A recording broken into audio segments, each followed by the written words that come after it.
Are you researching old players and see what they did to understand the foundation they laid down for you? Are you being real with yourself? Are you being real with yourself when you watch film? Are you holding yourself accountable after games? Right after the game, you know what I'm saying? So it's a lot of stuff you got to ask yourself. You got to recommit to this game. Just like you sign a new contract, every time you get better as a player, I truly feel that you got to recommit and sign that contract with yourself every so often. Like, all right, yeah, I'm 10, 12 years in, I got 4 MVPs and 4 championships. Like, but do I still want to do this shit? You know what I'm saying? You know how hard it is. Some people say, I want to go play baseball. Right? Yeah. And then I want to come back. Or some people say, I'm going to go 22 straight. And, you know what I'm saying? So it's a contract I feel like you got to have with yourself, too, in order for you to be a, you know, great ball player. No or to have a long career. That's the goal, to be in the league for 20 years. I tell you, that's the goal. However you want to get there, but you got to recommit to yourself before you commit to anything else. That's interesting. But like, all that's a factor. Like seeing what other people did, seeing maybe they didn't fulfill their potential, they didn't keep going as long as they could have. But it all starts again with that love, that passion for what you do every day. For sure. You know, because that ain't gonna last. That ain't enough. Right? That ain't enough to keep you going, seeing what other people did and didn't do. It's about you. It's about You can't just chase other people. You gotta run your own race. You gotta be deeply inside it and engineer that thing. Drive your own bus. Kevin Durant's not on the bus. You don't think he was the bus driver in Golden State? No, I do You not. don't think he was the best player on that team? No, I do not. Wow, I do. Well, you can say that, but I thought he was the best player. You don't join no 73-win team and talking about you. But he was the best player. No, he got MVP. He wasn't the best player. Iguodala wasn't the best player. He got MVP.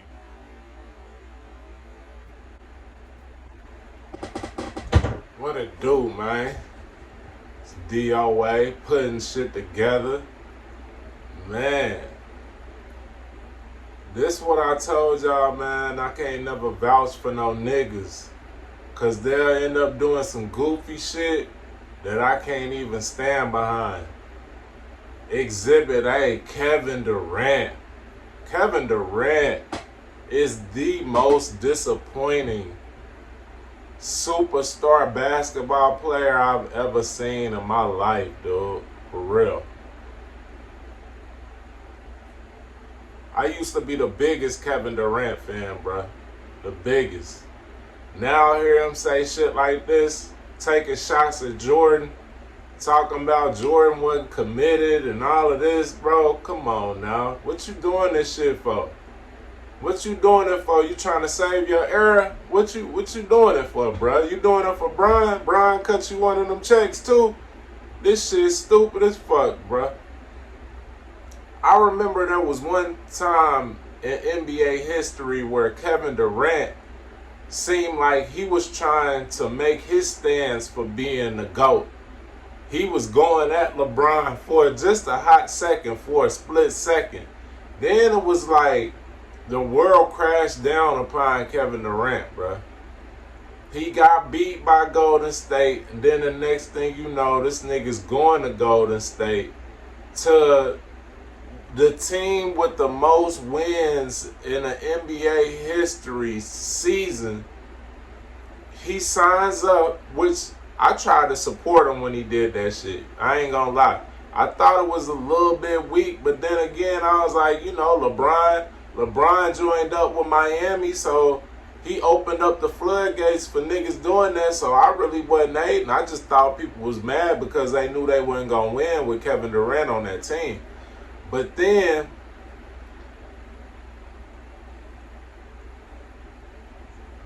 what really showed how soft Kevin Durant was the fact that after doing so well at Golden State,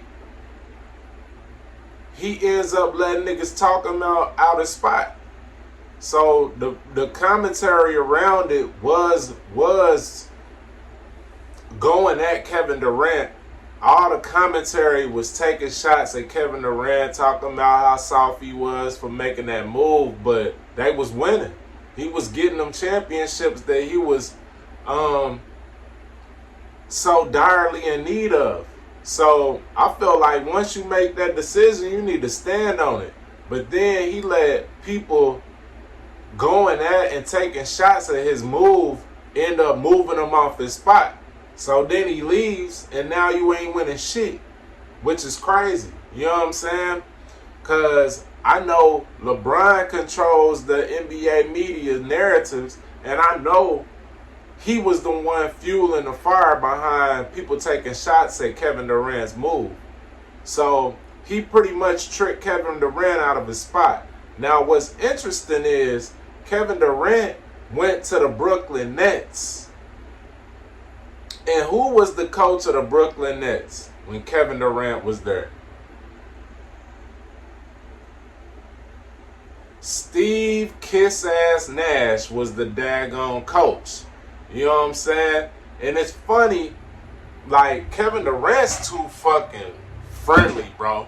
Either that or he just capitulated to their plan of having LeBron look like he's the unrivaled GOAT of this era in basketball.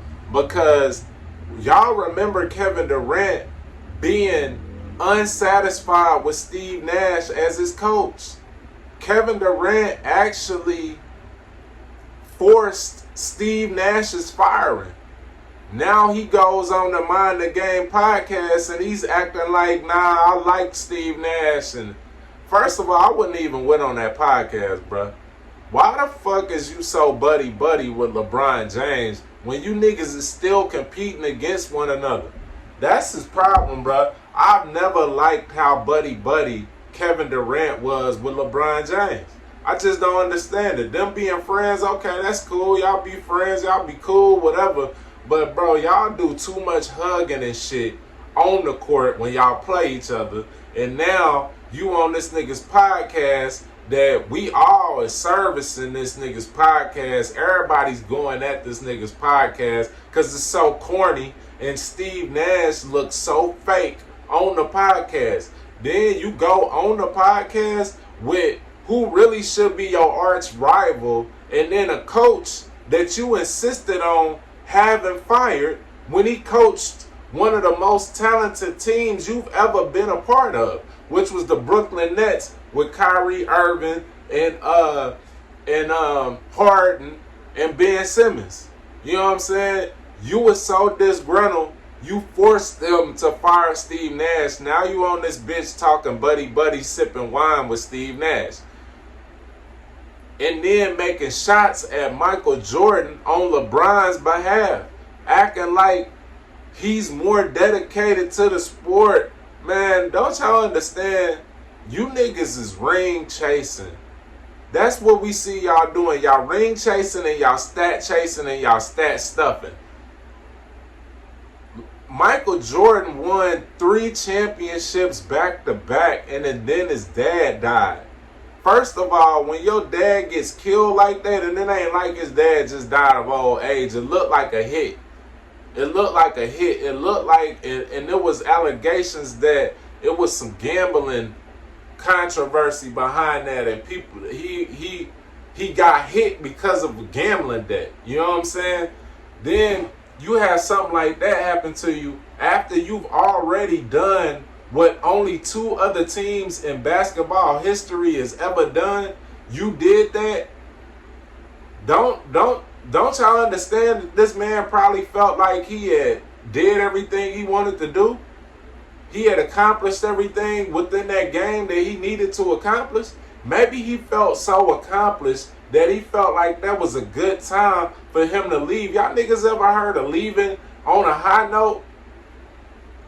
Obviously not, because we watching LeBron James get worse and worse as the years go by, and this nigga's still playing, searching for rings like he got something to prove, like he chasing a ghost. You see what I'm saying? Michael Jordan obviously didn't feel the same pressures as you two fucking knuckleheads who's chasing his legacy. He didn't feel them same pressures. He won 3 back-to-back, joined Rarefied Air, and then he felt like, you know what, I want to play baseball because that's something that was a goal of his, you know? And it ain't like he didn't have to be dedicated in order to play baseball at the level that he was playing today. So acting like this man ain't dedicated just because he chose to do something else, That's bullshit. You know what I'm saying?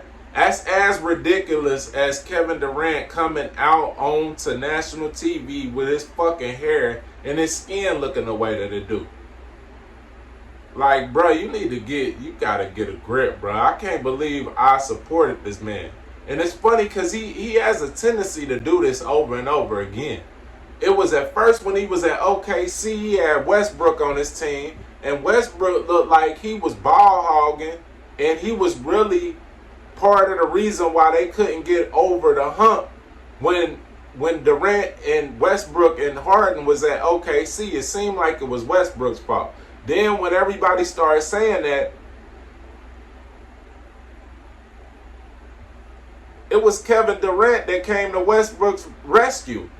And it's like you telling us, you denying what all of our eyes can see, which is that Westbrook's operations with this basketball and not passing it, being more pass heavy with a person of your stature on the team is probably costing y'all some of these crucial games in these playoffs.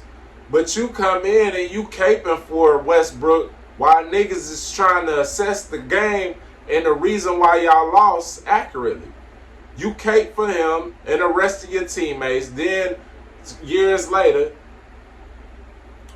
you got Kendrick Perkins on here talking about it was his team for real. You know what I'm saying? Like, this nigga's too kind-hearted. This nigga lets shit go a little bit too often. Then you go to Golden State and we watch Draymond call you a bitch, and you ain't really go at him the way you should have. Like, y'all taking shots at Michael Jordan, and Michael Jordan really ain't did shit to you. But meanwhile, we done seen Kendrick Perkins go at you. We done seen Russell Westbrook cost you games. And then we done seen Steve Nash turn you off as a player, as a coach. Steve Nash then turned you off. Then Draymond Green called you a bitch. And you ain't really went at any of them in the same capacity that we watch you go at Michael Jordan right there while you was sipping that glass of wine with LeBron James. Shit don't make no sense, man, for real. And this nigga, man, this is what happened when you ain't got no daddy involved in your life, bro. This is what happens, bro. You start doing soft shit like this, dog. You going at niggas who paved the way for you. You taking shots at them when they ain't even there to defend themselves.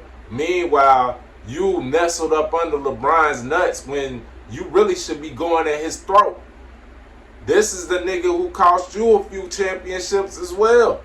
This was the nigga who you was trying to go against to get these rings, and you never really buried him the way that you should. Only time you buried him is when you was with Golden State, and then we see how that shit unfolded.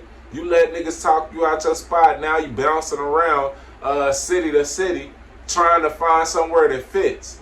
And it's crazy, like, after Brooklyn, he went to Phoenix, which is a place where I know Steve Nash's imprint is on Phoenix. I don't know to the degree that Steve Nash can pull strings for the Phoenix Suns, but I know he's got some type of pull over that organization. So it looked like they kind of set you up, bruh. It really looked like they set you up, and you too naive to understand how they working your ass. Either that, or you do understand and you just going along with it, dog. You going along with it. I don't know what is benefiting you, because you seem like you don't need the money, but then again, you know, I seen crazier things happen. So I don't know why you letting LeBron and his minions wrangle you and run your ass in circles, but it's a shame you took a shot at Jordan like that on LeBron's behalf.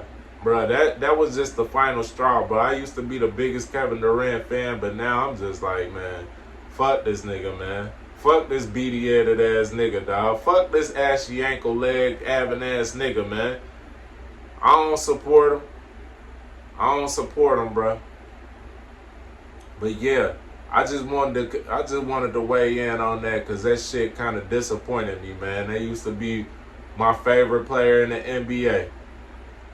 But like I said, don't vouch for no niggas, man. Just stand on your own too. Don't never try to vouch for no niggas. But as always, man, I appreciate y'all tuning in. Like, share, sub, all that good shit. Peace and love. Love and light, wisdom and insight. DOA. We're putting shit together to the next one. Peace.